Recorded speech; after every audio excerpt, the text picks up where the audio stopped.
Yo, haha, I tried to do a creative intro, but anyways, it's your boy, you already know who it is. This is the fit we got going on today. I'm about to get a job, doing some security thing, and excited for my 2-hour walk to and for work for 4 or 5 months before I get a vehicle.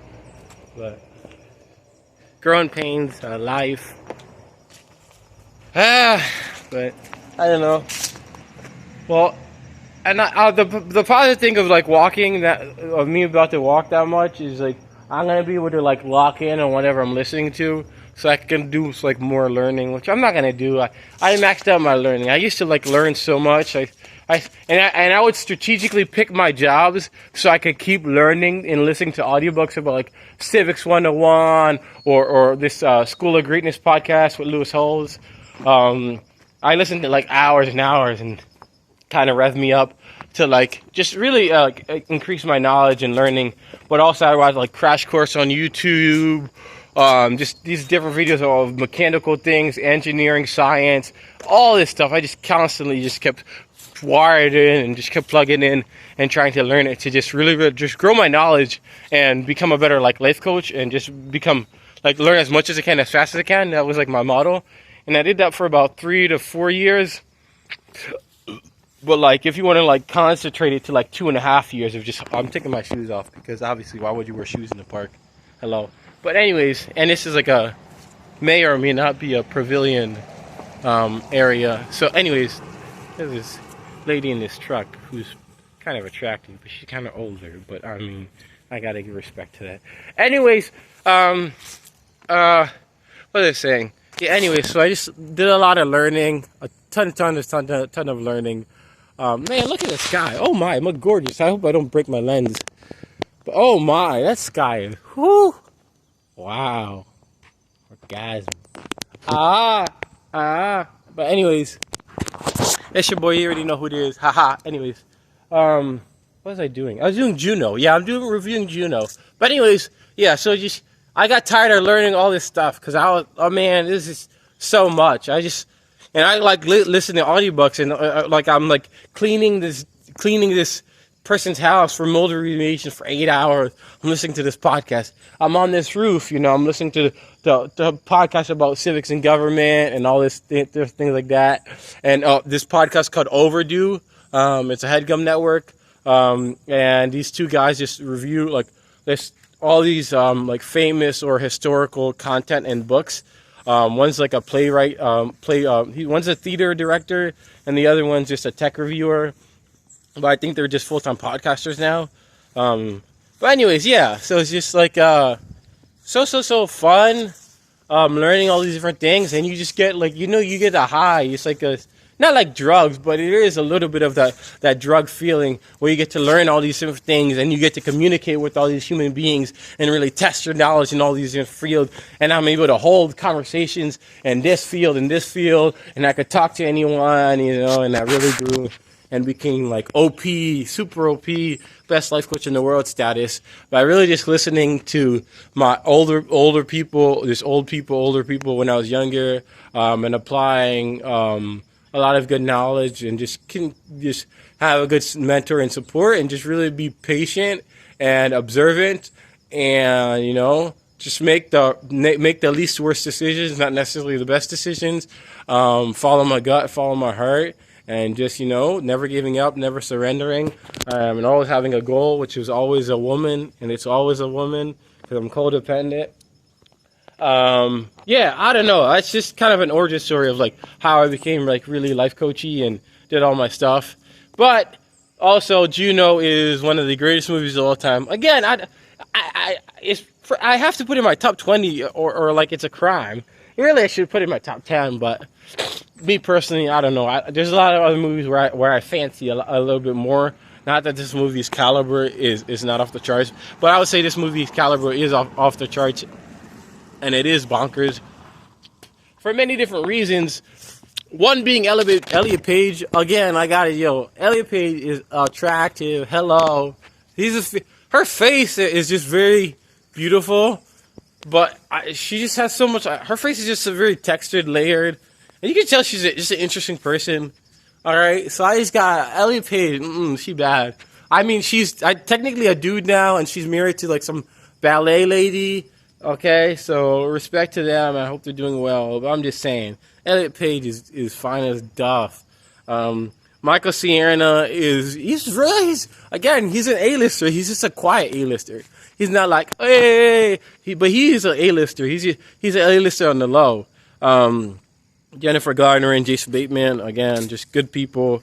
J.K. Simmons, man, he's in Kick-Ass. He's in this. I'm pretty sure he's in Kick-Ass. No, he's not in Kick-Ass. But he's in this. But J.K. Simmons is a good actor. He's just very good at what he does. He's kind of like this old guy from Casablanca. Let me see if I can find him. There's this old guy in Casablanca. Let me see. It's like it's in the cast. He's this old guy. He's like, his name is Peter Loire, and he's kind of this Weasley character, but he's so good at whatever version he plays of himself. And that's what I feel like J.K. Simmons be like. He always does like OP stuff, and he's always doing great things. So it's super fun, super blast. But anyways, yeah, this movie is so Elliot Page. First of all, fine as stuff. It must be reported. Elliot Page is a stinking stud. Oh my, she's just good. Like, she's like beautiful, but she also does her job. And I feel like Megan Fox is really good at this, but who really does it is Angelina Jolie. Is very like, I'm a dude, so I have to call it like it is. She's like starkly, she's like so like, it's like she's like she's like a stinking bodybuilder in being attractive, but she's a great actor. Megan Fox is also a great actor, but she's like a tier under or two under Angelina Jolie, who's a certified A-lister, but like gets flack because she's so beautiful, like physically attractive. Just like it's not for me, but I'm just saying, I see it. It's very clear. It's like Arnold Schwarzenegger is so husky. Angelina Jolie or Megan Fox, they're that like starkly attractive. So I feel like a lot of they don't get the respect they deserve as actors because it's a lot of dudes, couch potatoes, like and a lot of times the directors, I feel like even the directors, especially a male world, if like 80%, 60% of all staff is dudes, you know, and they're creating this piece, they're all focusing on her beauty. They're not focusing on her talents, you know, and her star power isn't in her physical attractiveness. It's her chops. Angelina Jolie has great acting chops, and she's probably top 25, in my opinion, top 45 greatest actors of all time, and she deserves that, rightfully so.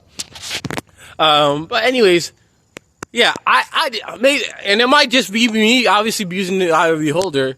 But I'm just saying, like, I feel like it is significant enough for me to say, because even in the Umbrella Academy, she's a star. She has star power. She has gravitas. She has great acting, but she is, in my opinion, attractive. But she's just in this distressed kind of grunge, kind of in the background kind of thing. She got it. She got the gusto, but she also has acting chops. But like, she is like so great in this movie. The plot of this movie is iconic, is timeless. Everything about this movie is engaging. It's interesting. It leads you in. It keeps you fed.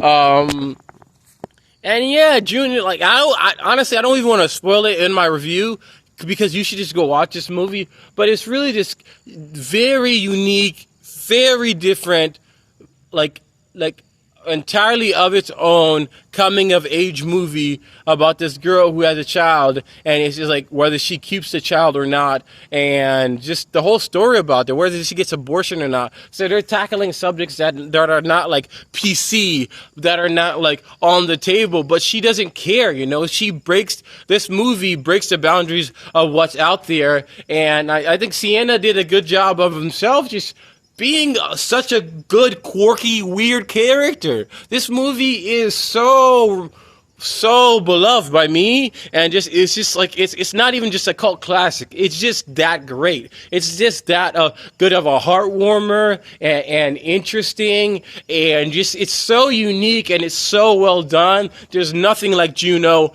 There's not going to be nothing like Juno. It's like on a special shelf and a special tier of its own. And you should absolutely go watch it. And you can rewatch it every time, but there's so much romance in here. It doesn't seem like it, but it's a super big romance movie. It's a super big coming of age movie, but it's intertwined in this weird, beautiful combination of love, of family, of identity, of discovering your self-worth. There's so much to like. And it is headed by Elliot Page, who is just a star, a straight up A-lister we're talking about. A-lister, not all the time, but when she really wants to, when she shows up for work, she an A-lister. And it's a special one for sure. And even the cover is really special. But I just gotta say, Elliot Page and Michael Sienna, phenomenal, top tier job. There's this spot where all the cars be parking over here, and I'm like here holding two phones, so like I'm kind of whirling them away from their little hidey hole spot. So I don't really care. It's like 12 o'clock, so whoever's eating their lunch here. But anyways, yeah. The thing is, like, but this is probably one of the best performances ever by Michael Sienna, and probably one of the best performances by Elliot Page. Although she is super firebomb in Umbrella Academy. This is one of my first introductions to Jason Bateman, and Jennifer Garner is always good. Jennifer Garner also very attractive. I'm just saying, she has that like annoying, like helicopter mom status, but you know what I'm saying, but she is, yeah, obviously. But anyways, the screenplay was by Diablo Cody, and this screenplay, oh, it's a woman. Hey, see, and she kind of has a vibe, and she's also attractive and has a vibe of Ellie Page. Oh yeah. But anyways, yeah. So obviously, and best first screenplay, Juno. Honestly, straight off the dome, I'm writing a screenplay, and this movie kind of inspired me right now, just remembering about it and seeing the actor, to finish my junior bucks and really revise it, which I'm already doing anyways, but I really want to finish it and see it through. Even if I don't succeed, I kind of got down recently, but this screenplay is one of the best screenplays ever. It has to be in top 5, without question. Up there with Casablanca, which I would put at number 1, but I'm a little bit biased on that. But Juno might be the best screenplay ever, and you could just really see that with this movie. The director is Jason Reitman. It was sufficient. It was good, but this screenplay and the actors really made it something unreal. But I would give respect to Jason Reitman. But really, the hallmark is stinking Elliot Page and Diablo Cody, an American film writer and producer. Her real name is Brooke Maruno, known professionally as her pen name. Diablo Cody is an American writer and producer. She gained recognition from her Candid blog and subsequent memoir, Candy Girl, A Year in the Life of an Unlikely Stripper. She's 45 at the time of this writing. But anyways,